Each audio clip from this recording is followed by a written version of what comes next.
ব্লকের আইএনটিইউসির নেতৃত্ব সহ রঘুনাথগঞ্জ 1 নম্বর ব্লক সভাপতি, টাউন কংগ্রেস সভাপতি সহ প্রমুখ নেতৃত্বরা। প্রধান বক্তা অধীর রঞ্জন চৌধুরী। জঙ্গিপুর থেকে তরিকুল শেখের রিপোর্ট, জঙ্গিপুর টিভি। সম্পদ, সেই সম্পদের 40% মালিক তারা।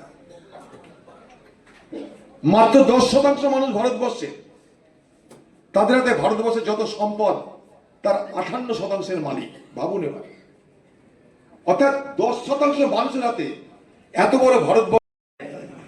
এই আমাদের দেশের আজকে অবস্থা।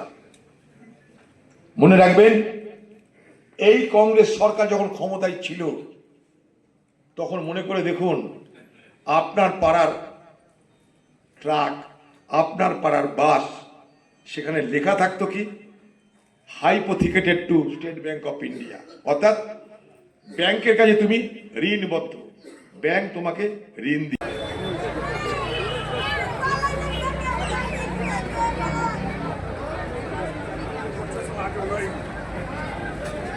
আচ্ছা, ঠিক আছে।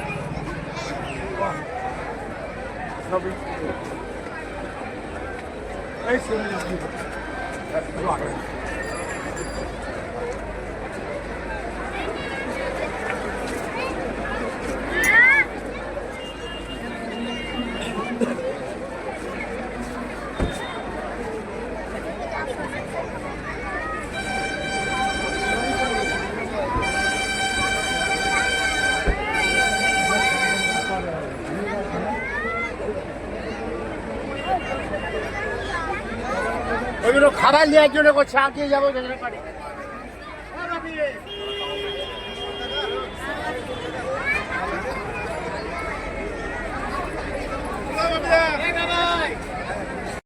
অভাবে আমাদের বুদ্ধি, মেধা সব থাকা সত্ত্বেও আমরা কাজে লাগাতে পারছি না। এই ফারাক চলছে আজকে দেশে।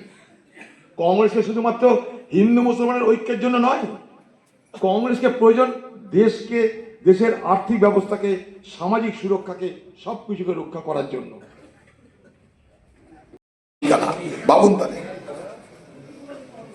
গুটি কয়েক পরিবারের হাতে দেশ চলে যাচ্ছে। আদানি, আম্বানিরা গোটা দেশের মালিক হতে চলেছে, আর আমার আপনার মতন সাধারণ পরিবার আমরা দিনের পর দিন পিছিয়ে যাচ্ছি। ইউনিয়ন করার অধিকার কেড়ে নেওয়ার মধ্য দিয়ে, শ্রমিকের হাতে সব অস্ত্র তুলে দেওয়ার মধ্য দিয়ে ভারতবর্ষের শ্রমিকদের দর কষাকষি করার অধিকার কেড়ে নিতে চাইছে আজকের বিজেপি পার্টি। 4টে লেবার আইন আনা হয়েছে। এই 4টে লেবার আইনের বিরুদ্ধে সারা দেশ জুড়ে তাই গতকাল বন্ধ পালিত হয়েছে।